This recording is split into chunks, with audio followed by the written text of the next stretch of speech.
सर्वेभ्यः सुप्रभातं पुनः शुभवाक्यं। नमो विद्यागणपतये, नमः शंकर शारदाभ्यां। पुनः सुदिनस्य आरम्भं कुर्मः। नूतनवर्षस्य शुभकामनाः सर्वेभ्यः। अद्य युगादिदिनं वर्तते, नूतनवर्षस्य आरम्भदिनं वर्तते। शुभकामनाः सर्वेभ्यः। ह्यः अहं सायम् उक्तवान् आसम्, इतः निर्गमनवेलायाम् अद्य नारदमहर्षयः आगच्छन्ति इति। भवन्तः एकां पुस्तिकां प्राप्तवन्तः, दृष्टवन्तो वा किमिति न जाने। भवन्तः सर्वेपि ह्यः सायमेव सुवर्णं प्राप्तवन्तः। सुवर्णस्य निर्माणं कैः कृतम् इति चेत् इमे सुवर्णकाराः सन्ति। सुवर्णखण्डस्य निर्माणं एभिः कृतम्। सुवर्णखण्डः भवद्भ्यः सर्वेभ्यः एते आचार्याः दत्तवन्तः। इमे नारद महर्षि पुरस्कारेण सम्मानिताः वर्तन्ते। शुद्धिकौमुदी इति एकः ग्रन्थः भवद्भिः पठितः स्यात्। तस्य ग्रन्थस्य निर्माणम् एतैः कृतम्। वस्तुतः एते साहित्यशास्त्रस्य अध्ययनं कृतवन्तः, अपि तु व्याकरणविषये अनेकान् ग्रन्थान् लिखितवन्तः। एभिः लिखितानि एभिः रचितानि छात्रोपयोगिनी वर्तन्ते। यानि उपकरणानि अध्ययनार्थम् उपलब्धानि सन्ति, समेषां कृते उपयुक्तानि भवन्ति। संख्याप्रपञ्चः इति कश्चन ग्रन्थः आरचितः। संख्याप्रयोगः कथं स्यात् इति कठिनं भवति, अतः तादृशः ग्रन्थः उपयुक्तः अस्ति। कथायामपि संख्याप्रयोगः कदाचित् दृष्टः स्यात्। कश्चन एकः ग्रामः इति उच्यते। कश्चन इति कथनात् परं पुनः एकः इति वक्तव्यो वा? कश्चन इत्यनेन एव संख्याबोधः भविष्यति। एवम् अनेके अंशाः तत्र ग्रन्थे उपपादिताः सन्ति। सम्प्रति संस्कृत भारती अक्षरम् इत्यत्र इमे कार्यं कुर्वाणाः वर्तन्ते। सम्भाषण सन्देशः इति पत्रिकायाः इमे सम्पादकाः सन्ति। सर्वे जानीयुः, सम्भाषण सन्देशः एका एव पत्रिका अस्ति। डिजिटल माध्यमेन, मुद्रण माध्यमेन, ध्वनि माध्यमेन च, पुनः तंत्रांश माध्यमेन अपि प्रकाश्यन्ते इति। मासिकी एषा पत्रिका अस्ति। एतावता एकेपि तत्र लेखान् प्रेषितवन्तः, तेषां समेषामपि लेखान् एते प्रकाशितवन्तः। शुद्धया सरलया भाषया सा पत्रिका समये प्रकाश्यन्ते। तत्र कारणीभूताः डॉक्टर जनार्दन हेगडे महोदयाः वर्तन्ते। एतेषां परिवारः संस्कृतपरिवारः। अत्र अस्मिन्नेव सन्दर्भे अस्माभिः अद्यैव जनार्दन हेगडे महोदयाः अपि प्रार्थिताः, उमामेश्वर महोदयाः अपि प्रार्थिताः। तत्र अन्यदपि एकं कारणं वर्तते। यदा उमामेश्वर महोदयः अत्र अधीयानः आसीत्, तदानीं जनार्दन हेगडे महोदयाः उक्तवन्तः, एवं भवतां परिसरे रामायणपारायणं क्रियते चेत् उत्तमं भवति, भवतां विकासः एतत् सर्वं भवति इति जनार्दन हेगडे महोदयाः उक्तवन्तः इति उमामेश्वर महोदयः एव साक्षात् सभायाम् उक्तवान् आसीत्। ततः परम् अत्र वाल्मीकि रामायणस्य पारायणम् आरब्धम्। आदौ नित्यं पारायणं कृत्वा एकवारं वाल्मीकि रामायणस्य पारायणं, ततः परम् एवं नैरन्तर्येण पारायणम् एवम् आरब्धम्। तत्र कारणीभूताः एते जनार्दन हेगडे वर्याः सन्ति। अतीव सरलाः, छात्राणां कृते हितबोधकाः वर्तन्ते। तान् अहं प्रार्थये, सविनयं श्रद्धया प्रार्थये। अस्माकम् अत्र उपस्थितान् सर्वानपि छात्रान् अद्य पाठयित्वा, अध्यापनं कृत्वा, बोधयित्वा स्वीय व्याख्यानेन अस्मान् सर्वान् अनुगृह्णन्तु इति भवतां कृते वयं स्वागतं व्याहरामः। परिसरपरतया एवं कार्यशालायाः परतया अहं स्वागतं व्याहरामि वाक्कुसुमेन। अधुना प्रार्थे व्याख्यानं कृत्वा अस्मान् अनुगृह्णन्तु इति।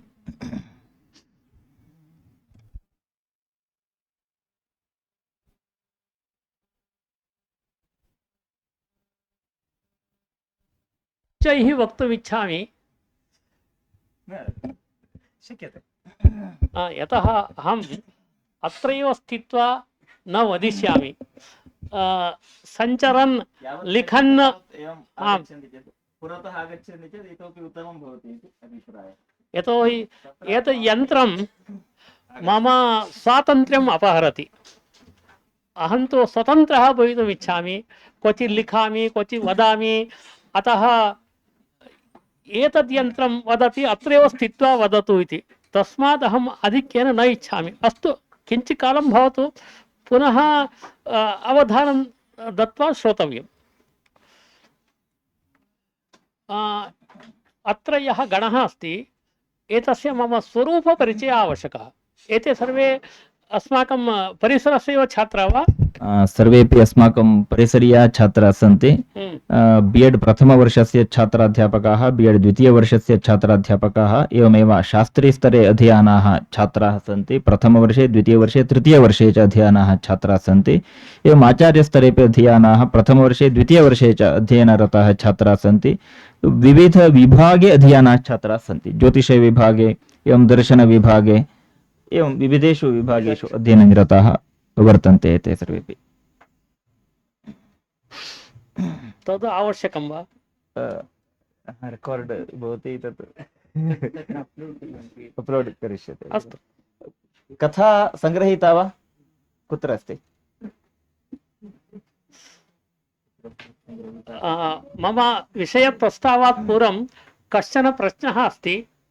अस्मासु कति जनाः किमपि लिखितवन्तः, कथां वा लेखं वा, तादृश सर्जनात्मककार्यम् अस्माभिः कृतं, तादृश कति स्मः?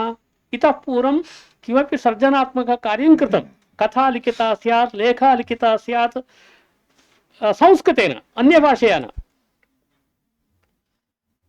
एकः अस्ति। एतत्तु एतदर्थं कार्यशालायां गतया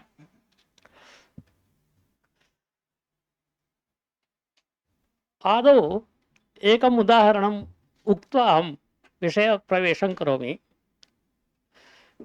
हिमाचलप्रदेशस्य कश्चन ग्रामः, तत्र कश्चन कृषिकः अथवा केचन कृषिकाः सन्ति।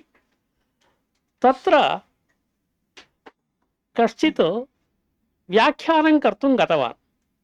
तस्य विषयः कः इत्युक्ते समुद्रे कथं तरणं करणीयं, समुद्रे मौक्तिकं कथं प्राप्तुं शक्यते, मौक्तिकस्य मूल्यं किम् इति। एषा घटना। यः जीवने समुद्रतीरमपि न दृष्टवान्, तस्य पुरतः समुद्रे तरणं कथं करणीयं, कथं मौक्तिकानि प्राप्तव्यानि, मौक्तिकानां मूल्यं किम् इति व्याख्यानं यदि क्रियेत तर्हि किं प्रयोजनम्? इदानीं वयं सर्वे स्मः, चिन्तयन्तु, वयं सर्वे कृषिकाः। अमेरिकादेशे शैत्यकाले हिमपातः कथं भवति, हिमपातकाले तत्र जनाः मार्गे कीदृशक्लेशान् अनुभवन्ति, मार्गे हिमस्य अपनयनं कथं करणीयं, हिमस्य पातः यदा भवति मार्गेषु लवणानि क्षिप्यन्ते, तत् किमर्थम् इत्यादीनाम् आवश्यकता अस्माकं कृषिकाणाम् अस्ति वा? नास्ति। इदानीम् अहं तादृशमेव कार्यं कर्तुम् उद्युक्तः। यः जीवने अमेरिकादेशं न दृष्टवान्, तस्य पुरतः अमेरिकादेशे हिमपाते के क्लेशाः भवन्ति, जीवनं कथं भवति इति विवरीतुम् उद्युक्तः। अथवा हिमालये यः अस्ति कृषिकः, तस्य पुरतः समुद्रे व्यवहारः कथम् इति वक्तुम् उद्युक्तः। तन्नाम ये लेखनकृषिमेव न कृतवन्तः, भवतां पुरतः अहम् इदानीं लेखनकृषिविषये वक्तुम् उद्युक्तः अस्मि। एतस्य किं प्रयोजनमिति अहमपि नावगच्छामि। अत एव एतादृशकार्यशालासु भागग्रहणे मम रुचिर्नास्ति। एवम् अहं किमपि श्रावयामि, भवन्तः श्रुत्वा आनन्दम् अनुभवन्ति, तस्मात् किं फलम्? भवन्तः कृतपरिश्रमाः साहित्यकृषिं कृतवन्तः, तर्हि भवतां पुरतः एवं याः समस्याः सन्ति तासां परिहारः कथं कर्तुं शक्यः इति चिन्तनेन किञ्चित् प्रयोजनमस्ति। अथवा अग्रे सर्वे लेखिष्यन्ति, साहित्यसृष्टिं करिष्यन्ति, तादृशानां पुरतः साहित्यसृष्टिविषये अहं किमपि वदेयं चेत् औचित्यमस्ति। इदानीम् अस्मासु कति जनाः अग्रे लिखे वा? वयं लिखे नाम साहित्यसृष्टिः, परीक्षासु उत्तरपत्रलेखनं न तद् साहित्यसृष्टिः अस्माभिः क्रियेत वा? वयमपि न जानीमः।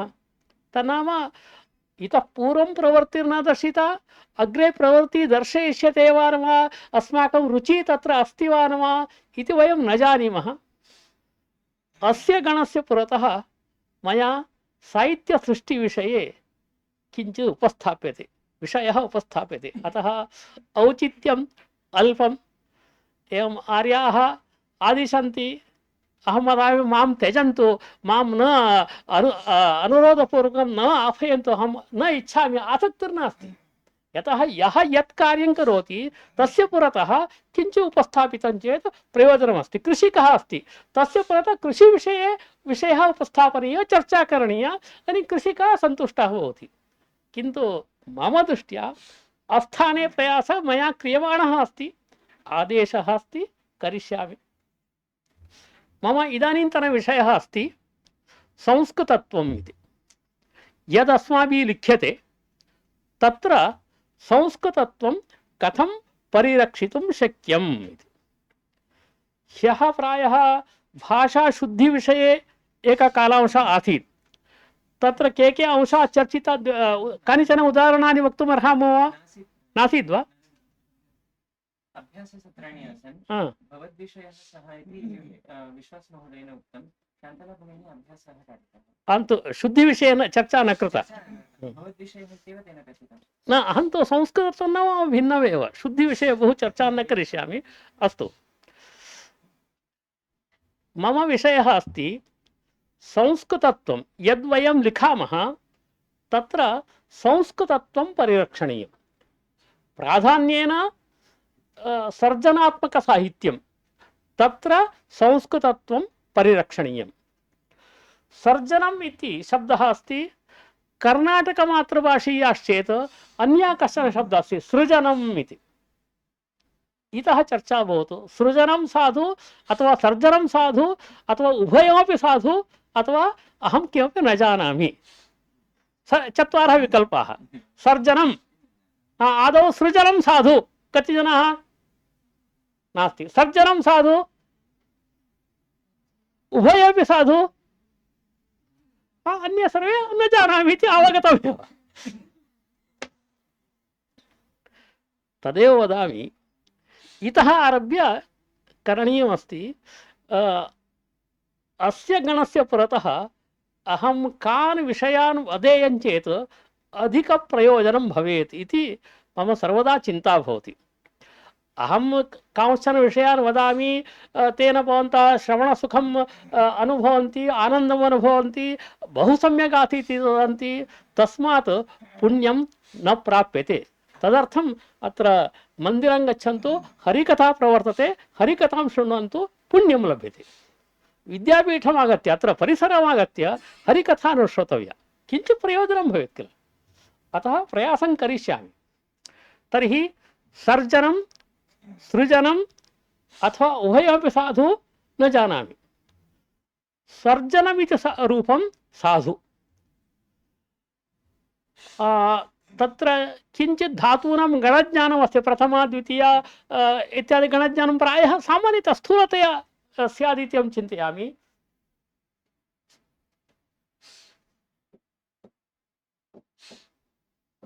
सृज इति धातुः। अयं वर्णः दृश्यते वा? कृष्णवर्णः अस्ति वा? कृष्णवर्णस्य न दृश्यते, न दृश्यते। श्वेतवर्णः। सृज इति धातुः। अयं तु षष्ठगणे अस्ति। अत्र लुट् इति प्रत्ययः। सृज इति धातुः लुट् इति प्रत्ययः। लुट् प्रत्ययस्य स्थाने अन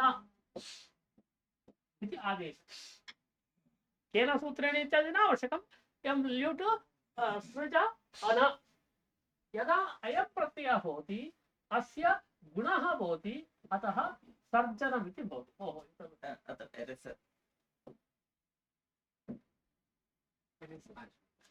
पेन्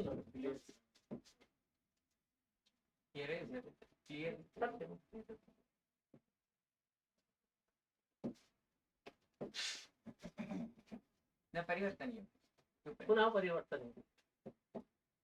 इदानीं निवारणः आगतः। अस्तु, सर्ज अनसर्जनम् इति भवति। एतद् रूपं साधु। तन् अत्र गुणः यः अस्ति, अयं गुणः अर् इति गुणः अस्ति, सः नित्यः। सृजनम् इति यत्र अस्ति तत्र गुणः अवश्यं भवेत्।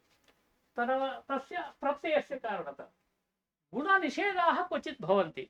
तद् प्रत्ययः कित् ङित् इत्यादयः सन्ति। यथा क्त्वा इति प्रत्ययः अस्ति, क्त इति प्रत्ययः अस्ति, तत् सर्वत्र ककारः अस्ति। ककार इत्संज्ञकः। तादृशप्रसङ्गेषु निषेधः भवति। अत्र निषेधः कोऽपि नास्ति, तस्मात् सर्जनम् इति रूपं साधु इति एतत् अवगन्तव्यम्। एवं साहित्यसर्जनं यदा क्रियते तत्र संस्कृतत्वं परिरक्षणीयम्। संस्कृतत्वं नाम किम्? संस्कारयुक्तत्वम्। संस्कारो नाम कः? उपनयनं, नामकरणम् अथवा विवाहः, एते संस्काराः वा? न, एते तु व्याकरणसंस्काराः सन्ति। व्याकरणसंस्काराः नाम कः? प्रकृतिप्रत्ययादि विवेकः। का प्रकृतिः, कः प्रत्ययः इति व्यवस्था, तस्य अनुसरणं, स एव संस्कारः इत्युच्यते। अतः एव सृज इति धातुः लुट् इति प्रत्ययः इति अयं विवेकः यः अस्ति, सः संस्कारो नाम सः प्रकृति प्रत्यय विवेकयुक्तता। यद्वयं लिखामः तत् एतादृश संस्कारवत् भवेत्। तदानीमेव संस्कृतत्वं सिद्ध्यति। संस्कृतम् इत्यत्र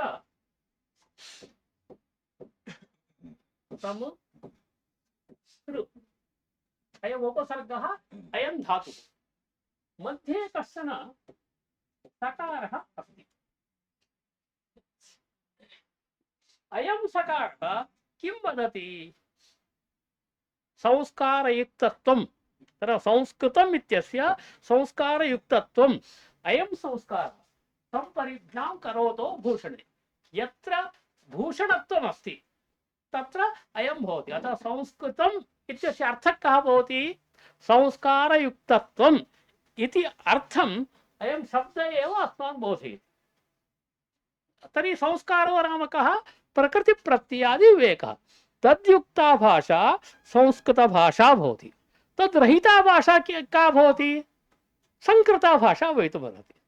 सुट् अयं यः सु अस्ति, सुडागमः इति वदामः, तद्रहितः भवितुमर्हति। तर्हि अस्माभिः यद् लिख्यते तत् शुद्धं स्यात्। संस्कारवान् यद् लिख्यते तत् संस्कारवत् स्यात्। तदर्थम् अवधानं करणीयम्। तर्हि कानिचन उदाहरणानि पश्यामः येन अस्माकं स्पष्टता भवति।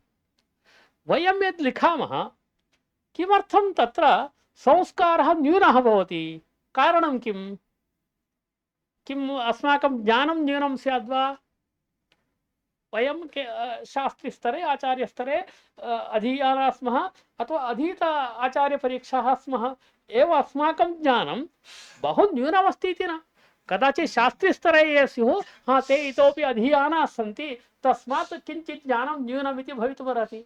किन्तु आचार्यस्तरे उत्तीर्णतां वयं प्राप्तवन्तः आचार्यस्तरे, तर्हि अस्माकं ज्ञानं न्यूनम् इति अर्थो वा?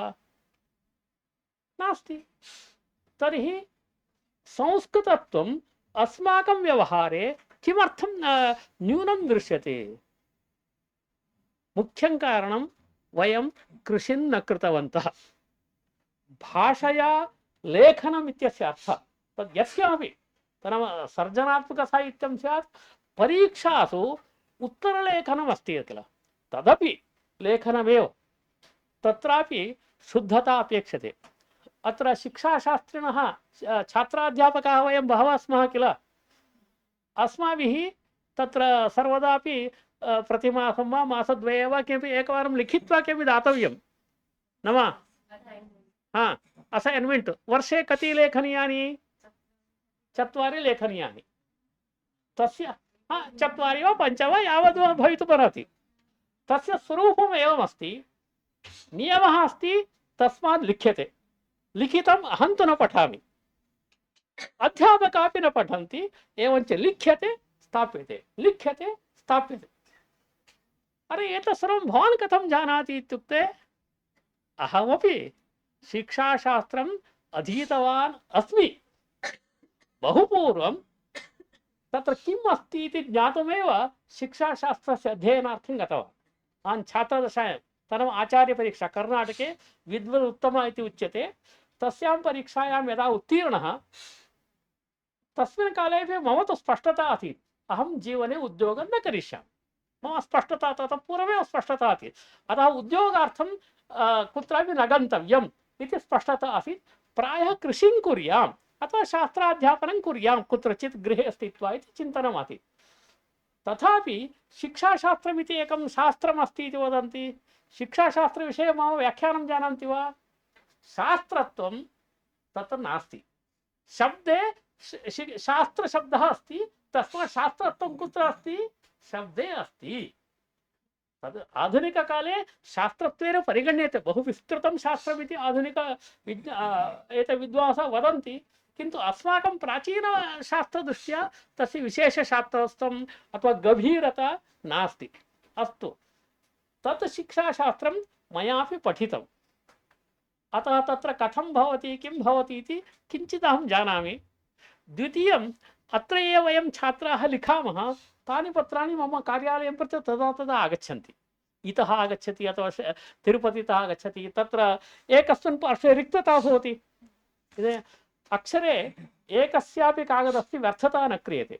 यदि अस्मिन् पार्श्वे रिक्तता अस्ति तर्हि तस्य उपयोगः क्रियते इति क्रमः। यतः एकैकस्यापि कागदस्य निमित्तं वृक्षाः कर्त्यन्ते, एतत्तु महते खेदाय भवति। अतः कागदम् एकमपि कागदखण्डः एकोपि न व्यर्थीकरणीयः इति मम सिद्धान्तः, अतः तत् पाल्यते। इदानीम् उदाहरणार्थम् अत्र मम विषयाः सन्ति, किन्तु एतत् किं वैद्येन किं किम् औषधं सेवनीयम् इति यत् लिखित्वा दत्तं तद् पृष्ठभागः अस्ति, तद् मम निमित्तमेव दत्तवान् सः। अतः एकोपि कागदखण्डः मया तु न क्षिप्यते, न व्यर्थीक्रियते।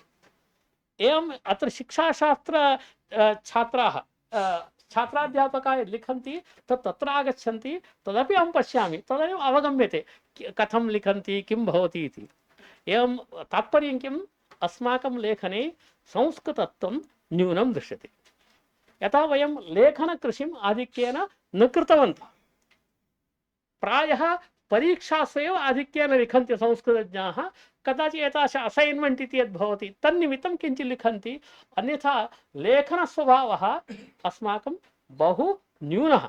तस्मादेव भाषाशुद्धिः न्यूना भवति। वयं चिन्तयामः, आचार्यपरीक्षायाम् उत्तीर्णता प्राप्ता चेत्, PhD पदवी प्राप्ता चेत् मम भाषा शुद्धा भवितुमर्हति वा? बै डिफाल्ट् इति एकः शब्दः अस्ति, अप्रयत्नेन तद् प्राप्यते वा? अप्रयत्नेन प्राप्यमाणा न शुद्धता। शुद्धता तु परिश्रमेण सम्पादनीया भवति, तत्र अस्माकं परिश्रमः न्यूनः अस्ति। एकं कारणम् एतद्। द्वितीयं कारणं, मातृभाषा प्रभावः आधिक्येन अस्माकं व्यवहारे भवति। संस्कृतम् अस्माकं मातृभाषा न, द्वितीयभाषा अपि न, कदाचित् तृतीयभाषास्थाने सामान्यतः भवति। मातृभाषा तु अस्मत् प्रदेशीया भाषा भवति। अनन्तरम् आङ्ग्लादिभाषाणां निमित्तं वयम् अधिकं नैर्भर्यं दर्शयामः। अतः संस्कृतस्य प्रायः तृतीयभाषा अस्माकं बहूनां जीवने अस्ति। प्रथमस्थानं तु नास्ति एव, द्वितीयस्थानमपि बहूनां नास्ति, तृतीयस्थाने चतुर्थस्थाने वा भवति। तस्मात् प्राधान्यं न्यूनं भवति, मातृभाषा प्रभावः बहुधा भवति। तर्हि संस्कृतत्वम् आनेतव्यं चेत् एतद्विषये अवधानं करणीयं। मातृभाषा प्रभावः तद् न्यूनीकृतं चेत् संस्कृतत्वं भवति। अनन्तरं केचन नियमाः, यथा इदानीम् अत्र तर्जनमिति कथं जातमिति व्याकरणस्य कश्चन नियमः अस्ति, तादृशनियमाः ज्ञातव्याः, ततः अपि संस्कृतत्वं भवति। केचन नियमाः अस्माभिः अवश्यं ज्ञातव्याः। अद्यत्वे विद्यालये इदानीं वयं तु प्राक्शास्त्रीपरीक्षायाम् उत्तीर्य शास्त्रीयस्तरम् आगताः, आचार्यस्तरम् आगताः, एवं क्रमेण आगताः। प्राक्शास्त्रीस्तरे अस्माभिः किं पठितम् आदौ? इदानीम् अल्पपरिवर्तनं स्यात्। मम छात्रदशाम् स्मरामि। आदौ अहं यदा गतवान्, रामः रामो रामाः, गच्छति गच्छता गच्छन्ति, अनन्तरम् अमर अनिर्जरा देवाः इति त्रयाणां कण्ठस्थीकरणं करणीयं। प्रायः 6 मासानि यावत् एतदेव कण्ठस्थीकरणीयमिति आदिशन्ति स्म। अनन्तरं हितोपदेशस्य कश्चन भागः पाठ्यते स्म। अनन्तरं रघुवंशः, कुमारसम्भवम्, एवम् एकैकसर्गः अध्याप्यते। तदनन्तरं पुनः शास्त्रं प्रति शास्त्रग्रन्थाः, अलङ्काराः, छन्दांसि, तेषाम् इदम्। अनन्तरं यत् शास्त्रम् इच्छति तत्। एषः पाठ्यक्रमः आधिक्येन इदानीमपि प्रायः अत्र अस्ति। अस्मिन् पाठ्यक्रमे भाषा नास्ति। अरे भाषा नास्ति नाम संस्कृतम् अधिकृत्य वयं पठामः, अत्र भाषा नास्ति इत्यस्य कः अर्थः? वयं तु व्याकरणं प्रति गतवन्तः, शास्त्रं प्रति गतवन्तः, भाषा तत्र नास्ति।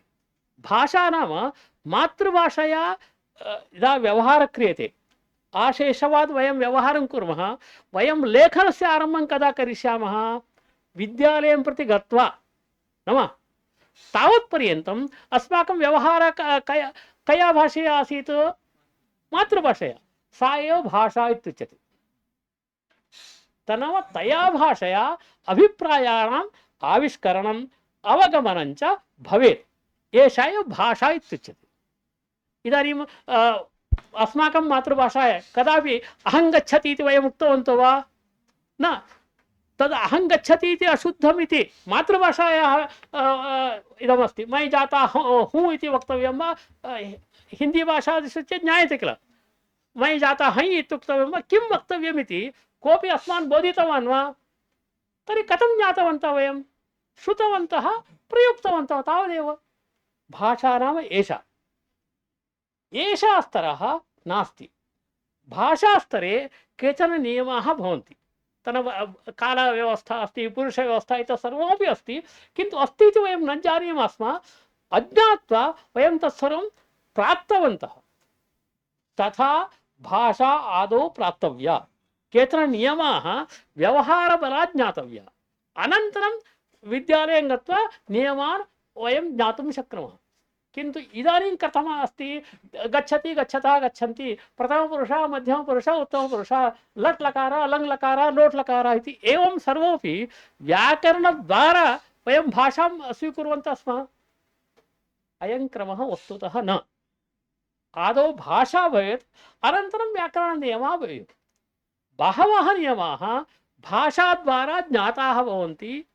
ते नियमाः अस्माभिः वस्तुतः इदानीं भाषाद्वारा तु न ज्ञातं, व्याकरणद्वारा अपि न ज्ञायन्ते। तस्मादपि दोषाः भवन्ति, संस्कृतत्वं न्यूनं भवति। एकन्तु मातृभाषा प्रभावकारणतः, द्वितीयः अंशः नियमाः सर्वे अस्माभिः न ज्ञाताः। तस्मात् ते के इति किञ्चित् अग्रे विवृणोमि। एवं मातृभाषा प्रभावः स्तरद्वये, शब्दस्तरे भवति, वाक्यस्तरे भवति।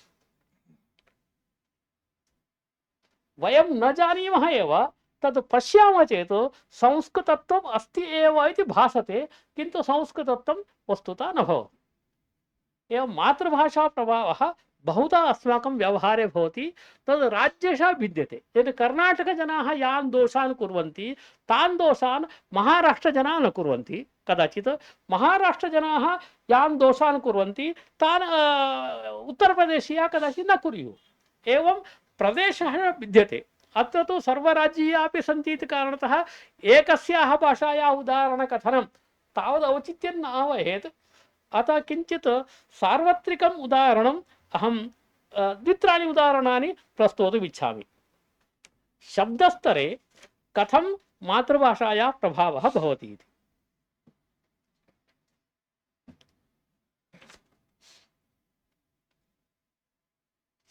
इदानीं हिन्दी प्रायः सर्वैः ज्ञायते किल आधिक्येन। एकम् उदाहरणं करोमि।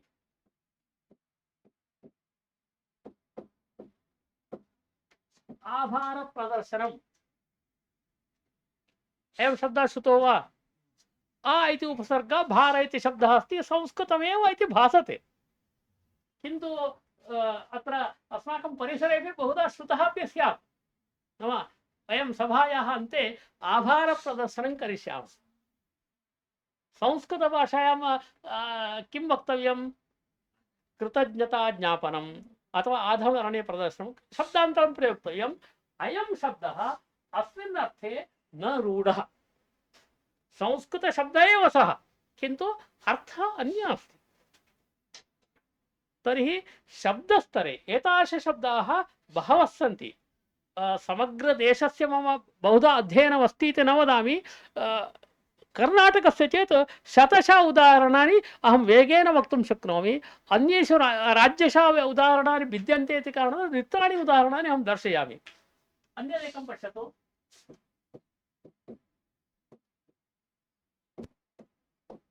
सक्षमः। अहम् एतत् कार्यं कर्तुं सक्षमः अस्मि। अस्य अर्थः कः? सामर्थ्यवान् इति विवक्षा। किन्तु सामर्थ्यवान् अस्मि इति अर्थम् अयं शब्दः दर्शयति वा? वस्तुतः अत्र किं करणीयं रे? मर्जनं वा? हा, ओ अत्र स्पष्टं।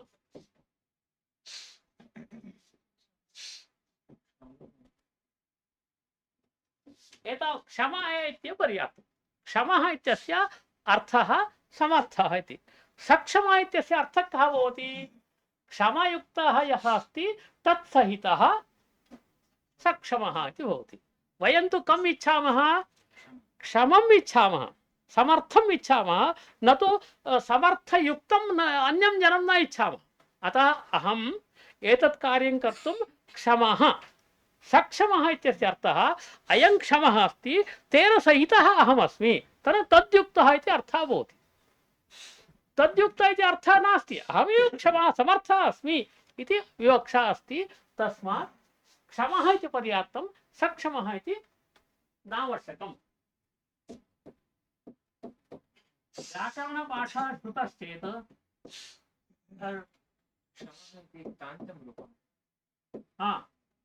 तान्तं न क्षमः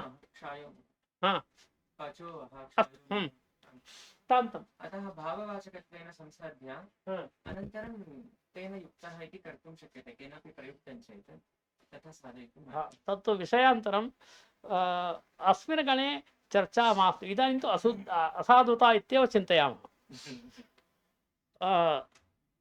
सः उत्थापितवान् इति कारणतः सः किम् उक्तवान्, अहं किम् उक्तवान् इति किञ्चित् ज्ञातव्यं किल। तदर्थं वदामि, केचन प्रयोगाः भवन्ति, तान् समर्थयितुमपि शक्नुमः, निराकर्तुमपि शक्नुमः। इदानीम् अत्र कर्णाटके अथवा अन्यत्रापि इदं भवति। विद्वांसः भवन्ति, आदौ प्रश्नः समर्थनीयं वा निराकरणीयं वा? यदि उमामेश्वरः प्रयुक्तवान् वा, सः मम शत्रुः अस्ति, निराखण्डनं करणीयमेव। अयं वैद्यमहोदयः अस्ति, मम सुहृत् अस्ति, यतो माम् आहूतवान् अस्ति, मां सत्करोति, सर्वमस्ति, अतः एतस्य इदं समर्थनीयम्। एवं दृष्टिर्भवति। एवं क्षमा इति। इदानीम् अहं उमामहेश्वरप्रयुक्तं तस्मात् मास्तु इत्युक्तवान्। किन्तु यदि वैद्यमहोदयः प्रयुक्तवान् चेत् कथञ्चित् समर्थनीयं किल, तदपि शक्यते। संस्कृतभाषायाम् उभयतापि शक्यते। अतः संस्कृतव्याकरणं सर्वदा अहम् उदाहरणं वदामि, रब्बर् बेण्ड् इव, रब्बर् बन्धः इव। आक्रष्टुं भवतः सामर्थ्यम् अस्ति वा? यावदपि आक्रष्टुं शक्नुमः, सर्वान् प्रयोगान् समर्थयितुं शक्नुमः। सद्यः झार्खण्डे अखिल भारतीय अध्यक्ष महाशयः सक्षम संघटनस्य लब्धः अस्ति। तेन सह विस्तरेण चर्चा जाता। संघटनस्य नाम सक्षम इति नाम अस्ति। दृष्टिविकलाः किं करणशक्तिविकलाः ये भवन्ति तेषां विषये संघस्य महत् कार्यमस्ति कुम्भमेलादिषु। तस्य संघटनस्य नाम तथा अस्ति। तत्र साधयितुम् एवं भाष्यं यत्र शिष्टप्रयोगः अस्ति तत्र समर्थनप्रकाराः सन्ति। अस्मिन् गणे तस्य सा चर्चा नावश्यकी, तस्मात् अहम् अग्रे गच्छामि। इदानीं निद्रितवान्, एतस्य अर्थः कः? निद्रां कृतवान् इत्यर्थः। नाम इदानीं कक्षायाम् अहं व्याकरणम् अधिकृत्य वदन् भवामि, किं भवति? वयं सर्वे निद्रितवन्तः भवामः। इदमपि असाधु। अरे पठितवान्, लिखितवान्, गतवान्, श्रुतवान् इति सर्वाणि असाधूनि भवन्ति, निद्रितवान् इति असाधु इति। अत्र एव ज्ञानम् आवश्यकं। तन्नाम पदस्तरे इदं संस्कृतपदं न वस्तुतः। एतस्य शब्दस्य अर्थः कः भवति? निद्रा, अनन्तरम् अत्र इत, इत नाम युक्तः इत्यर्थः। तारकादिभ्यः इतच् इति कश्चन प्रत्ययः अस्ति, निद्रायुक्तः इति अर्थः भवति। निद्रित इत्यस्य क्ता प्रत्ययः न अयम्। पठितवान्, लिखितवान् इत्यत्र तवतु प्रत्ययः, गतः, श्रुतः इत्यत्र त प्रत्ययः। अयं त प्रत्ययः अत्र न। तत्सदृशः प्रायः स एव अर्थः इति वक्तुं शक्नुमः। इतच प्रत्ययः, निद्रा इतच, निद्रायुक्तः इत्यर्थः।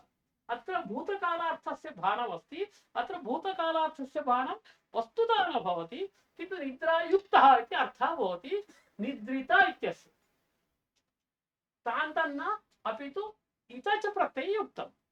निद्रितवान् इत्यस्य कः अर्थः भवति? यथा गुणवान् अस्ति, धनवान् अस्ति, तर्हि निद्रितवान् निद्रितयुक्तः। इदानीम् अहं निद्रां कृतवान्, मया सह अन्यः अस्ति, तस्य निर्देशः भवति। यदि बालः निद्रितः, निद्रां कृतवान् सः, माता निद्रितवती, निद्रित यः निद्रां कृतवान् तद्युक्ता माता भवितुमर्हति। निद्रितवान् इत्यस्य अर्थः निद्रायुक्तयुक्तः इत्यर्थः भवति। अतः एतस्मात् तादृशस्य कस्यचित् अर्थस्य भानं भवति, निद्रां यः कृतवान् तस्य भानं न भवति। यदि अयं तान्तमेव रूपं प्रयोक्तव्यं तर्हि निद्राणवान् इति प्रयोक्तव्यम्, अथवा निद्रितः इति इतच प्रत्ययः कर्तुं शक्यते। तेनापि साधुता भवति। निद्रितवान् इति रूपम् असाधु। सुप्तवान् इति सुप्तवान् इति शक्यते। स्वापस्य निद्रायाश्च कश्चन सूक्ष्मः भेदः अस्ति। इदानीं वयं तु स्वपिमः, इदानीं कक्षायां वयं स्वपिमो वा न वा? निद्रां कुर्मः इत्येव अर्थः। स्वापो नाम वस्तुतः निद्राम् अकृत्वापि स्वापः कर्तुं शक्यते। स्वापः नाम शयनावस्था। निद्रां रात्रौ अहं स्वपिमि, शयनं करोमि, किन्तु कदाचित् निद्रां न प्राप्नोमि इत्यपि भवति। किन्तु सामान्यतः स्वपिति निद्राति समानार्थः इति वक्तुं शक्नुमः। अतः तत्र एतन्नास्ति तन अर्थभेदः, किन्तु सूक्ष्मः अर्थभेदः सर्वेषामपि धातूनां भवितुमर्हति, तत्तु भिन्नम्। एवं शब्दस्तरे बहुधा मातृभाषा प्रभावः भवति। एतादृशानां काचित् आवली करणीया अस्माभिः। अस्माकं मातृभाषायां ये शब्दाः संस्कृताभासाः सन्ति, डुप्लिकेट् शब्दाः इति सर्वे, वास्तविकाः न। चैनामेड् आधिक्येन आगच्छति। दृष्टं चेत् मूलमित्येव भासते, किन्तु मूलं न। तादृशाः शब्दाः परिहरणीयाः, तदा संस्कृतत्वं भवति।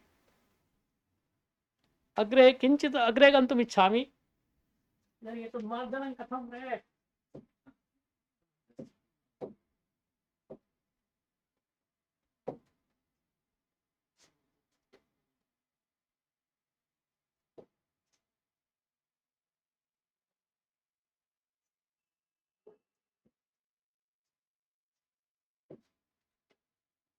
अहं जीवने कानिचन कार्याणि कर्तुं न इच्छामि, किन्तु मद्वारा एते कारयन्ति।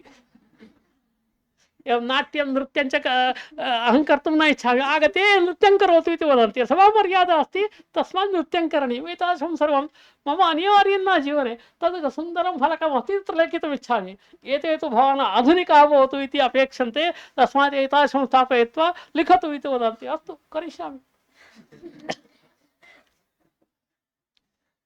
कानिचन वाक्यानि, इदानीं वाक्यस्तरे कथं संस्कृतत्वं परिरक्षणीयम्, इदं प्रौढस्तरे न, अस्मदादीनां व्यवहारे एव यानि वाक्यानि श्रूयन्ते तानि वाक्यानि अहं द्वित्राणि उदाहरणानि।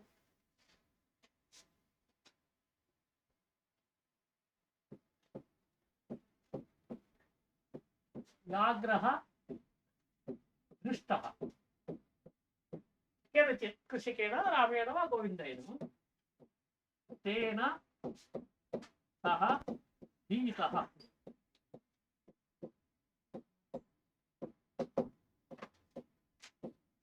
इदं वाक्यं साधुर्वा? तर्हि वाक्यद्वयमस्ति। रामः वा कोऽपि एकः व्याघ्रं दृष्टवान्, तेन व्याघ्रः दृष्टः अस्ति। रामेण इति लिखामि इतोपि स्पष्टतया। रामेण व्याघ्रः दृष्टः, तेन सः भीतः। अत्र कोऽपि दोषः अस्ति वा? किमर्थं तस्मात् इति प्रयोक्तव्यं मया?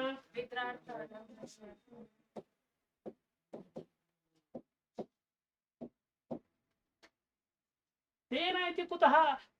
तस्मात् इति अङ्गीकरोमि, तेन इति कुतः न? तृतीयान्तस्य हेतुत्वमस्ति, कारणता अस्ति। स व्याघ्रं दृष्टवान्, तेन तस्मात् कारणात् स भीतः इति अहं कारणता विषये तृतीयां प्रयोक्तुम् अर्हामि वा? नास्ति, तत्र पञ्चमी एव प्रयोक्तव्या। अत्र किमपि महत् व्याकरणम् अस्ति वा? नास्ति। एवं भीतादि धातवः ये भवन्ति तेषां प्रयोगे पञ्चमी प्रयोक्तव्या इति एकं सामान्यम्। अतः कारकप्रकरणं यदा वयं पठामः तदानीम् एतद् पठितं भवति। अन्यत् वाक्यं लिखामि।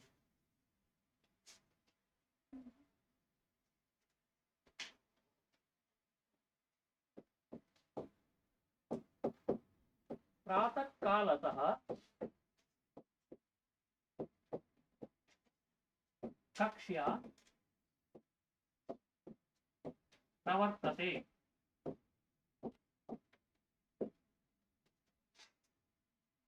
प्रातःकालतः कक्ष्या प्रवर्तते। अत्र कोऽपि दोषः अस्ति वा? प्रातःकालतः अथवा सप्ताहात् यथा कथमपि न अवधि मया इष्टा। आरम्भः कदा जातः? प्रातःकाले जातः इति अहं वक्तुम् इच्छामि। 10वादनतः इति वा यथा कथमपि। एवं 10वादने कक्षा आरब्धा, इदानीम् अनुवर्तमाना अस्ति न वा इति विवक्षा। प्रातःकालतः कक्षा प्रवर्तते। अस्तु, प्रवर्तमाना अस्ति, प्रवर्तते, अनयोः अर्थभेदः कोऽपि नास्ति। अत्र या पञ्चमी अस्ति एतद् विषये जिज्ञासा। यदा कापि विभक्तिर्भवति, सा विभक्तिः काम व्यवस्थाम् अवलम्ब्य भवति, कारकव्यवस्थाम् अवलम्ब्य भवति। तन्नाम क्रियापदे तस्य अन्वयः वक्तव्यः। क्रियापदं दृष्ट्वा तत्र प्रथमा द्वितीया तृतीया चतुर्थी सर्वा व्यवस्थाः भवन्ति। इदानीं या पञ्चमी अस्माभिः प्रयुक्ता, अस्य अत्र अन्वयः कथं वक्तुं शक्यः? पञ्चमी सामान्यतः कुत्र कुत्र भवति? हेतोः भवति, यत्र वियोगः अस्ति तत्र भवति इति सामान्यतः जानीमः तदेव। तादृश कापि पञ्चमी अत्र न प्रवर्तते। मातृभाषा प्रवाह कारणतः एतादृश प्रयोगाः भवन्ति। तर्हि अत्र समीकरणं कथं कर्तुं शक्यते? एकं तु आरभ्य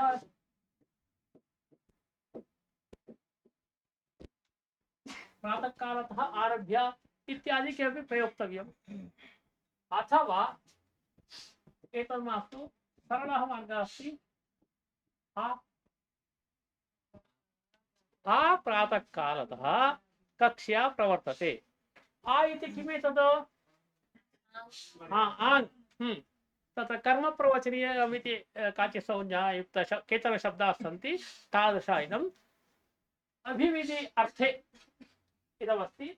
इति यदा प्रयोगः क्रियते पञ्चमी इदं भवति। एतत् पृथक् पदम्, एतत् प्रातःकालतः इति एकमेव पदं न, प्रातःकालस्य पृथक् पदम्, इति पृथक् पदं, तदानीं वाक्यं शुद्धं भवति। एकं तु आरभ्य इत्यादि शब्दाः प्रयोक्तव्याः, तदानीं पञ्चमी प्रयोगः सङ्गतः भवति। अथवा इति प्रयोगः क्रियते, सरलः मार्गः अयं, यदा पञ्च एतादृश अभिव्याप्तिः अत्र इष्यते तत्र इति प्रयोगं करोतु, शुद्ध संस्कृतत्वम् आगतम्। अत्रापि किं महत् व्याकरणम् अस्ति, बहु किं व्याकरणं सामान्यम्, एतदेव भाषागतं व्याकरणम् इति वदामि। भाषाप्रयोगः इति क्रियेत, एते सर्वेपि अंशाः अस्माभिः ज्ञाताः भवन्ति, किन्तु भाषाध्ययनम् अस्माभिः छात्रदशायां न कृतमिति कारणतः एते क्लेशाः भवन्ति। तावदेव न, रामः रामो रामाः इति किमर्थं कण्ठस्थीकरणीयम्? यतः विभक्तिरूपाणि न ज्ञायन्ते तस्मात् अस्माभिः कण्ठस्थीक्रियते। इदानीम् अपि रामः रामो रामाः इति तानि रूपाणि कण्ठस्थीकृत्य किल वयं व्यवहारं कुर्मः। इदानीं मम परिचयसमये अयम् उक्तवान्, मम पुत्रः संस्कृतमातृभाषी, द्वौ पौत्रौ स्तः, पुत्रस्य द्वौ पुत्रौ, तयोरपि मातृभाषा संस्कृतमेव। तैः सर्वैः रामः रामो रामः इति कदा जन्मनः अनन्तरं वयम् उपविश बाला शिशो उपविश रामः रामो रामः वद इति वयम् उक्तवन्तः वा? न उक्तवन्तः। सर्वाणि रूपाणि कथं ज्ञातानि तैः? व्यवहारबलादेव। इदानीम् एकः पौत्रः इदमिदानीं भाषाभ्यासं कुर्वन् अस्ति, इतोपि सः वक्तुं न शक्नोति, किन्तु उक्तुम् अवगच्छति। गृहे व्यवहारः संस्कृतेन अस्ति इति कारणतः संस्कृतं सम्यक् अवगच्छति। अन्यभाषां सः यदि कश्चित् श्रावयति सः तस्य मुखमपि न पश्यति। इदानीं किमर्थम् इत्युक्ते भाषया सह तथा मैत्री भवति, तर्हि तेषां विभक्तिज्ञानं स्याद् वा न वा? विभक्तिज्ञानम् अस्ति, भाषारूपेण विभक्तिज्ञानम् अस्ति, अतः रामो रामो रामाः इति तैः कण्ठस्थं न कृतं। विद्यालयं यदा गतवन्तः ते बालाः, तर्हि उदाहरणं मम पुत्रः विद्यालयं यदा गतवान्, संस्कृतकक्षा आसीत्, तत्र अङ्काः तस्य न्यूनाः। किमर्थं? यस्य मातृभाषा एव संस्कृतमस्ति, किन्तु संस्कृते अङ्काः न्यूनाः। किमर्थं? सः रामः रामो रामः इति कण्ठस्थं न कृतवान्। तत्र तादृशरूपाणि लिखतः इति परीक्षायां व्याकरणाधारितप्रश्नाः भवन्ति, सः तु व्याकरणं नाधीतवान्। एवञ्च विद्यालये यद् व्याकरणम् अधीतं स्यात् तस्य आधारेण परीक्षा भवति। यस्य मातृभाषा संस्कृतमेव अस्ति तस्य अङ्काः न्यूनाः संस्कृतेन, संस्कृतभाषायाम्, अन्ये अधिकान् अङ्कान् प्राप्नुवन्ति। यतः विद्यालय आधारितशिक्षणम् अन्यत्, भाषा अन्या भवति, विभक्तिरूपाणि सर्वे व्याकरणनियमाः भाषाद्वारा ज्ञातव्याः। सा व्यवस्था अस्माकं नास्ति इति कारणतः संस्कृतत्वम् अस्माकं व्यवहारे न्यूनता दृश्यते। द्वित्राणि वाक्यानि अहम् उदाहृतवान्। एवं शब्दस्तरे वाक्यस्तरे च संस्कृतत्वम् आधिक्येन आवश्यकमिति मम कथनस्य आशयः। पूर्वम् अस्माकं कार्यालये कश्चन आसीत्, ब्रह्मा इति, तस्य नाम एव ब्रह्मा। अस्माकं कार्यालये ये भवन्ति ते संस्कृतेन व्यवहारं कुर्वन्ति, किन्तु रामः रामो रामः इति कण्ठस्थं न कुर्वन्ति। अयं नकारान्तः कश्चन नूतनः आगतवान्, वासार्थम् आगतवान्, आदौ ब्रह्मस्य ब्रह्मस्य इति वदन्ति स्म, किन्तु गच्छता कालेन ब्रह्मणः ब्रह्मणः इति यदा बहुधा श्रुतवन्तः, अनन्तरं कोऽपि कार्यालयवासी यः संस्कृतमेव न जानाति कदापि कण्ठस्थं न कृतवान्। श्रवणबलादेव संस्कृतेन व्यवहारः भवति स्म। तेषां व्यवहारे ब्रह्मस्य इति प्रयोगः कदापि न श्रुतः। ब्रह्मणः ब्रह्मणः ब्रह्मणः कृतमिति शुद्धमेव ते वदन्ति स्म। कथं शुद्धता आगता? व्यवहारबलादेव श्रुतवन्तः। आदौ ब्रह्मस्य ब्रह्मेण इत्येव ते उक्तवन्तः, किन्तु गच्छता कालेन एकमासानन्तरम् एते नकारान्त जनः आगतः इति कारणतः तस्य सर्वाणि रूपाणि शुद्धतया वदन्ति स्म। एवं व्यवहारः कृतश्चेत् अस्माकं भाषा शुद्धा भविष्यति, संस्कृतत्वं भवति। अत एव वयं पौनः पुन्येन वदामः सम्भाषणं करणीयम्। सम्भाषणं करणीयम् इत्यस्य अर्थः भवतां सर्वेषां स्वातन्त्र्यम् अपहरणीयम् इति उद्देशो वा, अथवा नियमः करणीयः वा? मया नियमः न, मम भाषा शुद्धा भवेत्, मम भाषा परिष्कृता भवेत्, मम भाषा संस्कृतत्वयुक्ता भवेत् इति इच्छा अस्ति चेत् सम्भाषणं करणीयम् इति वदामि।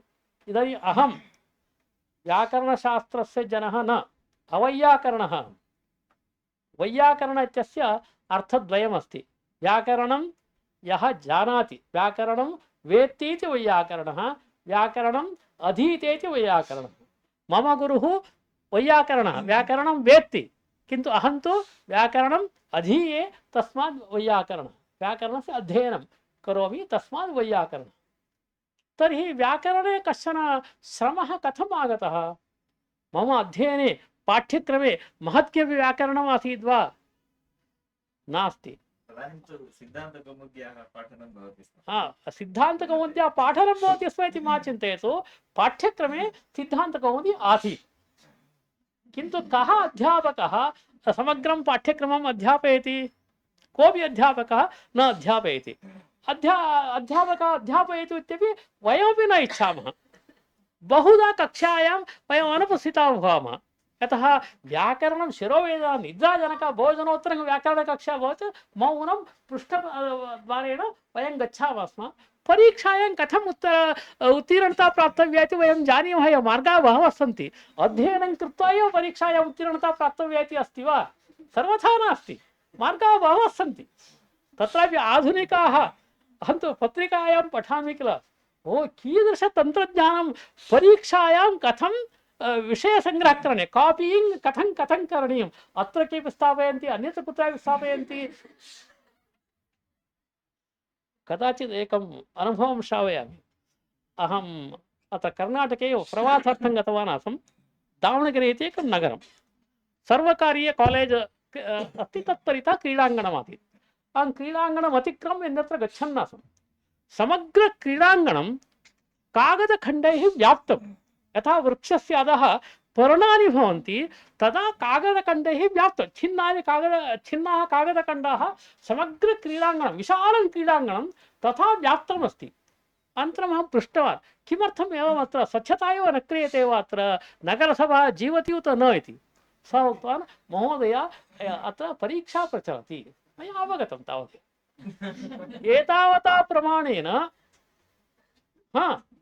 पुस्तकं दृष्ट्वा लिखन्ति, कागदखण्डानि इदं कुर्वन्ति। अद्यापि बहु किमपि परिष्कारः जातः इति नास्ति, किन्तु अस्माकं परिसरेषु इदानीं किञ्चित् कठोरता आश्रिता इति अहं दृष्टवान्। कदाचित् देहली कार्यालयं गतवान् आसम्। तत्र शृङ्गेरी परिसरे, अत्र राजीव गान्धी परिसरे छात्राः कस्मिन् प्रकोष्ठे कथम् उपविश्य लिखन्तः सन्ति, इदं सर्वम् अवेक्षणं सर्वं सम्यक् प्रचलति वा न वा इति तत्रैव अहं देहल्यां दृष्टवान्। तत्र यन्त्राणि भवन्ति, कश्चन परिवीक्षकः कश्चन भवति, 10-15 जनाः समग्र परिसराणाम् आदर्शविद्यालयानां च परीक्षाकाले तत् देहल्याम् उपविश्य ते पश्यन्ति।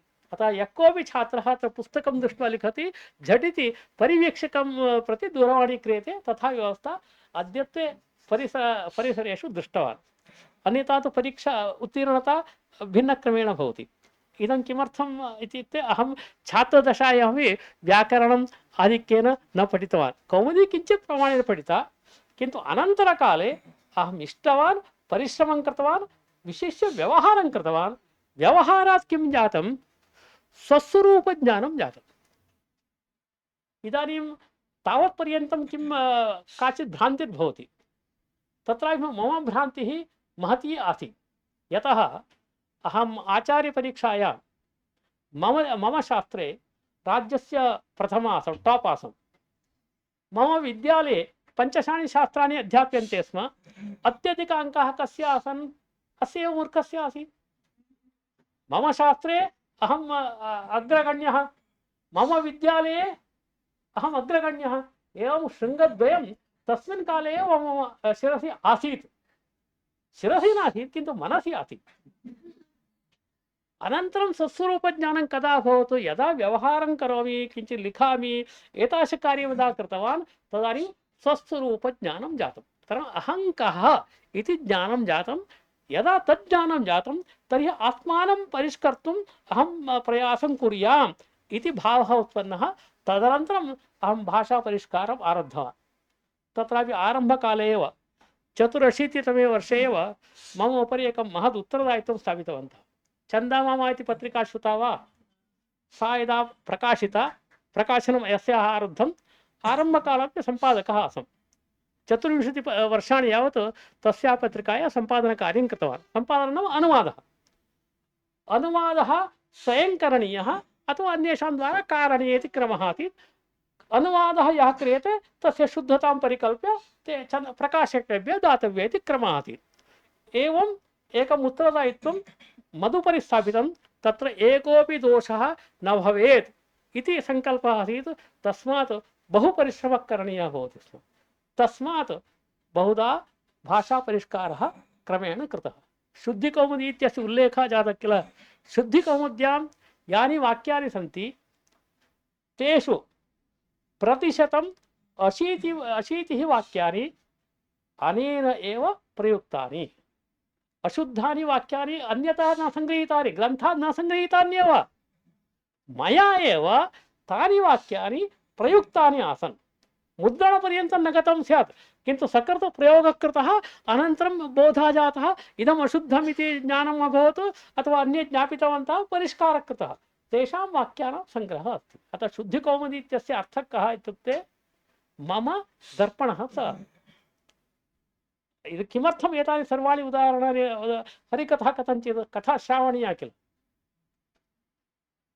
सम्भाषणं कृतं चेत् भाषापरिशुद्धिः एतावता प्रमाणेन भवितुमर्हति। तदर्थम् एतानि सर्वाणि उदाहरणानि श्रावितवान्।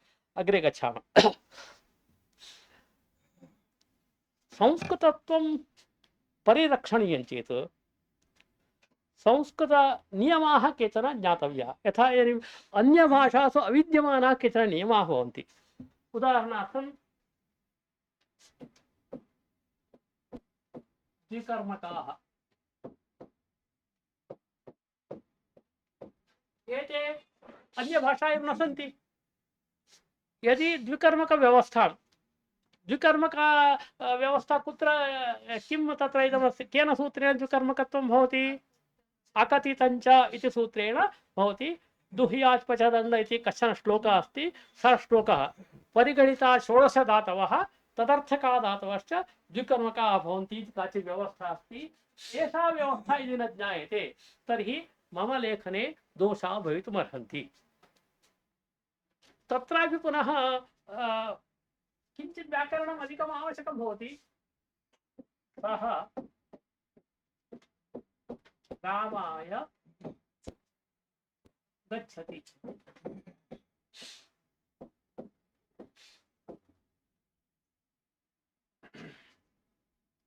अत्र अयम् इदमस्ति। अत्र सः ग्रामं गच्छति इति प्रयोगः साधु। ग्रामाय गच्छति इदं वाक्यं साधुर्वा असाधुर्वा? प्रादेशिकभाषायां ग्रामाय गच्छति इति प्रयोगः अस्ति।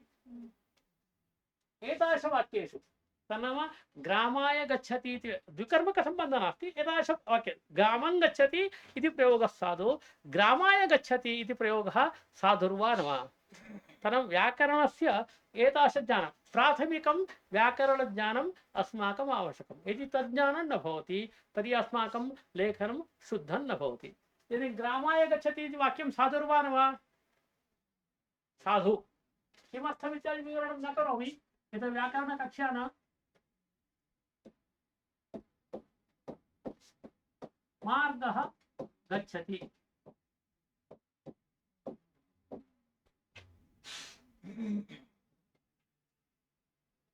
ये रास्ता कहाँ जाता है इति किल पृच्छामः वयम्।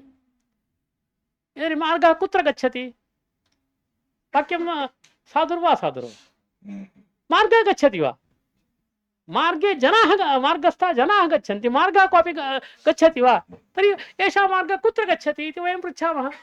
ये रास्ता कहाँ जाता है, सर्वासु भारतीय भाषासु अस्ति, ये रास्ता कहाँ जाता है, मार्गः न गच्छति, जनाः गच्छन्ति, तर्हि मार्गः गच्छति इति प्रयोगः साधुर्वा साधुर्वा। तदेव मातृभाषा प्रभावः अत्र अस्ति उत न। न, टोपिका गच्छति इत्युक्तौ यः टोपिं कृतवान् सः गच्छति इत्यर्थः। छत्रिणो यन्ति, एवम्। आम्, अयं प्रयोगः अपि साधुरेव। तर्कः कदाचित् एवं मार्गः कथं गच्छति, जनाः गच्छन्ति, मार्गः अचेतनः न गच्छति, तर्कः बहुधा उपस्थापयितुं शक्यते, किन्तु सूत्रकारस्य प्रयोगः तद्गच्छति पथिदूतयोः इति, सः गच्छति मार्गः गच्छति इत्येव प्रयोगं सूत्रकारः एव करोति। तर्हि सूत्रकारः एव प्रयोगं करोति चेत् मार्गः गच्छति इति साधुरेव। पुनः तद् कथं साधुता वक्तव्या लक्षणया इति अस्माकं मार्गः गच्छति, मार्गस्थाः जनाः गच्छन्ति इति अस्माकं साधुता कथनक्रमः अस्त्येव। तर्हि एतादृश वाक्येषु प्रादेशिकता अस्ति उत न इति विषये जागरूकता अपेक्षिता। बहुत्र प्रादेशिकभाषा प्रभावः भवति, किन्तु एतादृश वाक्येषु वस्तुतः प्रादेशिकता नास्ति, प्रादेशिकता अस्ति इति भासते। तर्कं यदि उपस्थापयामः तर्हि तथा भानं भवति, किन्तु प्रादेशिकता नास्ति। तर्हि संस्कृतत्वं परिरक्षणीयं चेत् शब्दस्तरे अवधानं करणीयं, वाक्यस्तरे अवधानं करणीयं, तथैव केचन नियमाः ज्ञातव्याः।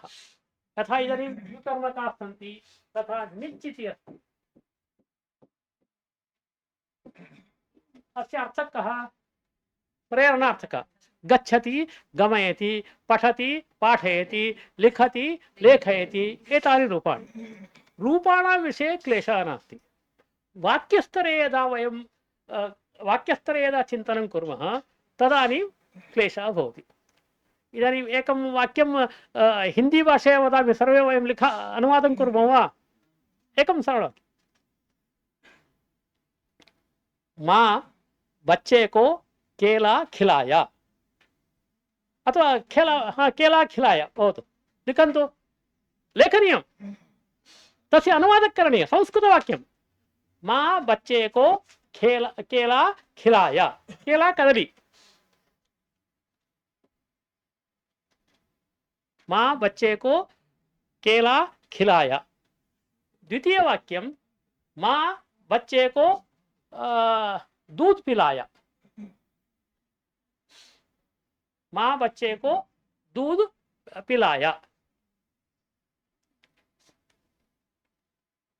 तद् बच्चे को वा तद् किम् इति काके की विषये मां पृच्छन्तु, अहं तु दाक्षिणात्य अस्मि। अर्थस्तु गृहीतः किल।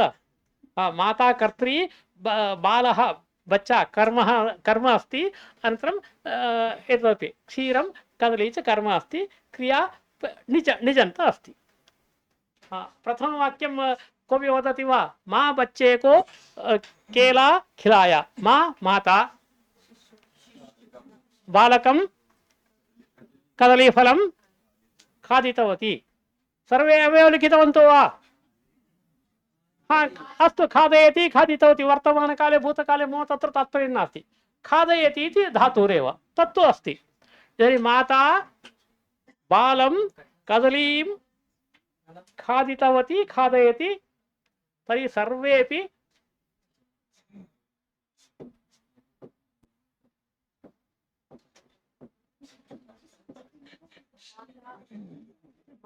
अनुत्तीर्णाः। वाक्यं किं शुद्धं? माता पुत्रेण अथवा बालकेन कदलीं खादितवती। खादितवती नाम खादयति इत्यस्य क्तान्तं रूपं, खादति इत्यस्य क्तान्तं रूपं तदेव अस्ति। माता बालेन कदलीं खादितवती।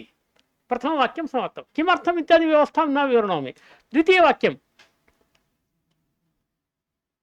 द्वितीयवाक्यमस्ति माता बालकं दुग्धं पाययति पायितवती यत्किमपि। किन्तु प्रथमवाक्ये किम् उक्तमस्ति मया? माता बालेन कदलीं खादितवती अथवा खादयति। द्वितीयवाक्यं किं भवेत् इदानीं? माता बालकेन क्षीरं पायितवती न, माता बालं क्षीरं पायितवती, क्षीरम् अथवा दुग्धं यत्किमपि। इदानीं भवन्तः मां पृच्छन्ति एकत्र वयं द्वितीयां कृतवन्तः, भवान् तृतीयां करोति, यत्र तस्य आधारेण वयं तृतीयां कृतवन्तः भवान् द्वितीयां करोति। तत्र एतस्य विषये काचित् व्यवस्था अस्ति, तां व्यवस्थां यावत् नावगच्छामः तावत् विवेको न भवति। तां व्यवस्थाम् इदानीं न विवृणोमि, किन्तु सापि काचित् व्यवस्था अस्ति। एतादृश केचन नियमाः सन्ति, व्याकरणनियमाः सन्ति, तेऽपि ज्ञातव्याः, तदा एव संस्कृतत्वं भवति। तर्हि त्रयः अंशाः मया उक्ताः। एकं तु शब्दस्तरे अथवा वाक्यस्तरे शुद्धता भवेत्, विशिष्य संस्कृता भाषा शब्दाः आधिक्येन भवन्ति, तेषां विषये अवधानं। द्वितीयं प्रादेशिकभाषा प्रभावः क्वचित् बहुधा भवति, एतादृश वाक्येषु तद् नास्ति, अतः तस्य विवेकः अपेक्षितः अस्ति। किञ्चित् लेखनादि कृषिं कुर्मः चेत् शक्यते। तृतीयः अंशः एतादृश केचन नियमाः सन्ति, व्याकरणनियमाः सन्ति, ते सर्वेपि अस्माभिः ज्ञातव्याः। प्रौढनियमाः न, सामान्यमेव कारकव्यवस्था, विशेषविशेष्यभावः, कर्तरिप्रयोगः कर्मणिप्रयोगः, एवं द्विकर्मकव्यवस्था, निच् इत्यादयः व्यवस्थाः अस्माभिः ज्ञातव्याः। तदा एव भाषा शुद्धा संस्कृतत्वयुक्ता भवेत्। यदि एतद् नास्ति चिन्तयतु, तर्हि अस्माभिः असैन्मेण्ट् मध्ये या भाषा प्रयुक्ता सा एव भाषा शाश्वततया तिष्ठति। इदानीं मामेव भवन्तः वदन्ति मम असैन्मेण्ट् परिष्कृत्य ददातु इति, तर्हि प्रायः कति अङ्काः भवेयुः असैन्मेण्ट् कृते? 35-40 अङ्काः प्रायः भवन्ति। इतोपि अधिक 50 अङ्काः भवन्ति इति न भासते। अहम् एकैकस्य मौल्यमापनं न करोमि, अथवा अस्माकं सर्वेषां ज्ञानं न्यूनम् इत्यपि अहं न वदामि। अस्मिन् स्तरे वयं स्मः। स्वस्वरूपज्ञानं प्राप्य भाषापरिष्कारार्थं प्रयासः करणीयः। अतः संस्कृतेन व्यवहारः, संस्कृतेन लेखनं, यत् उभयं कृतं चेत् अस्माकं भाषा परिष्कृता भवितुमर्हति। नो चेत् इह जन्मनि भाषा परिष्कृता न भवति। विभूषणं मौनमपण्डितानाम्। आजीवनं वयम् अपरिष्कृतां भाषाम् आत्मनि स्थापयित्वा व्यवहारं करिष्यामः, यच्च अस्माकं भूषणं न। अस्माकं राजीव गान्धी परिसरस्य तु सर्वथा भूषणं न। तर्हि मया उक्ते अंशे कोऽपि प्रश्नः अस्ति प्रष्टुमर्हन्ति, नो चेत् उपसंहरामि।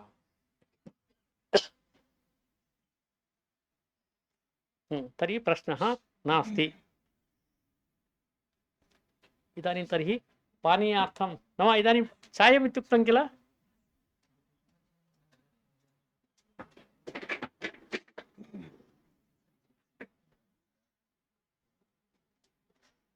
अग्रिम सूचना।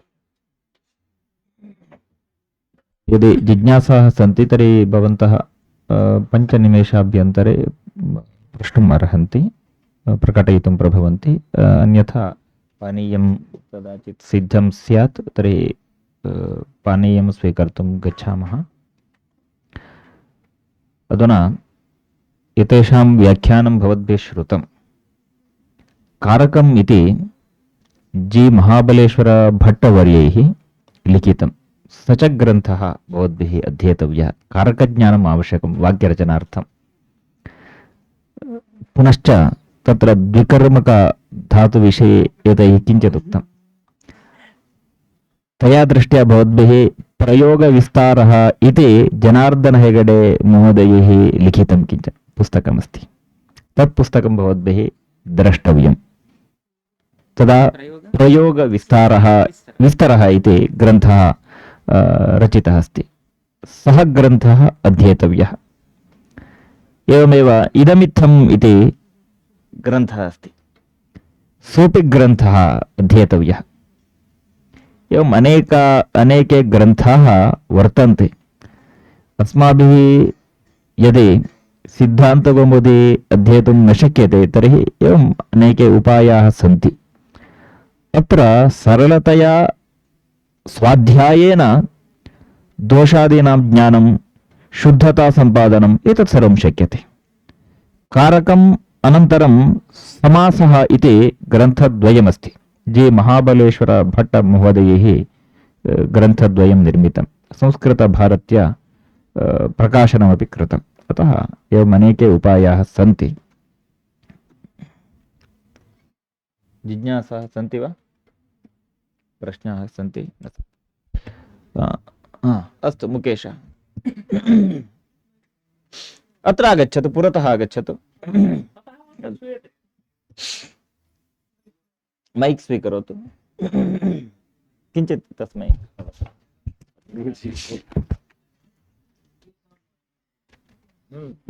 यदि वयं जानीमः वाक्यानां प्रयोगं कृत्वापि यदि तस्य शुद्धता भवति एव, तर्हि कारकस्य पठनस्य आवश्यकता तत्र न भवति खलु। यथा रघुवंशं, कुमारसम्भवम् इत्यादिकं यदि पठामः चेत् अस्माकं शब्दज्ञानं तु भवति एव, तर्हि विशेषरूपेण व्याकरणप्रयत्नकरणं किमर्थम्? न, व्याकरणस्य प्रयोजनं तु नियमानां ज्ञानम्। इदानीम् अहं गच्छामि इति वाक्यं भवता प्रयुज्यते। व्याकरणात् किं भवति? अहम् इति गच्छामि इति उत्तमपुरुषे अस्ति, अस्मत् शब्दः अस्ति, एतादृशं सर्वं व्याकरणद्वारा भवति। किन्तु अहं गच्छामि इति या आनुपूर्वी अस्ति सा व्यवहारद्वारा भवति इति वदामि। एवं नियमयुक्तवाक्यानां प्रयोगस्तु व्यवहारद्वारा भवति। तस्य पृष्ठभूमिकायां नियमाः भवन्ति। इदानीं यथा माता पुत्रेण कदलीं खादयति इत्यत्र कः नियमः अस्ति, केन सूत्रेण तृतीया इत्यादिकं तु व्याकरणद्वारा ज्ञायते। व्यवहारद्वारा भवता माता पुत्रेण कदलीं खादयति इति भवता प्रयोगः करणीयः। इदं व्यवहारद्वारा सिद्ध्यति। आम्, यदि एवमपि वक्तुं शक्नुमः खलु, यदि काव्यानां सम्यक्तया अध्ययनं कृत्वा अपि तत्र अधिकं समयं यापनं भवति वा, व्याकरणे अधिकसमयं यापनं? न, व्याकरणम् अधीत्येव भाषाज्ञानम् अथवा नियमज्ञानं प्राप्नुयात् नियमः नास्ति। सर्वे तथा च सर्वैः व्याकरणमेव पठनीयं स्यात्, तर्हि शास्त्रान्तरं न पठनीयं स्यात्। किन्तु शास्त्रान्तरेपि भाषा अस्ति। वेदान्तशास्त्रं पठतु, ज्योतिषं पठतु, तत्र सर्वत्रापि भाषा अस्ति एव। तेषां पठनतः अपि भाषाज्ञानं भवति। किन्तु कानिचन सूत्राणि अवश्यं सर्वशास्त्रज्ञैः अपि, इदानीम् अहं ज्योतिषं पठामि, ज्योतिषस्य व्याकरणस्य कोऽपि सम्बन्धः नास्ति इति न चिन्तनीयं। प्राथमिक इदानीं यथा द्विकर्मकव्यवस्था, इदं ज्योतिषं यः पठति तेनापि पठनीयं, वेदान्तं यः पठति तेनापि पठनीयं, मीमांसं यः पठति तेनापि पठनीयं, सर्वैरपि पठनीयम् एव तत्। एतादृश सामान्यनियमाः ये सन्ति। ततोप्यधिकं तु वैयाकरणः एव पठिष्यन्ति। अस्माकं सर्वेषां न आवश्यकं, सामान्यज्ञानं तु आवश्यकं। काव्यादिद्वारा तत् किञ्चित् प्रमाणेन भवति। रघुवंशम् इत्यादि यदा पठति केचन नियमाः ज्ञायन्ते।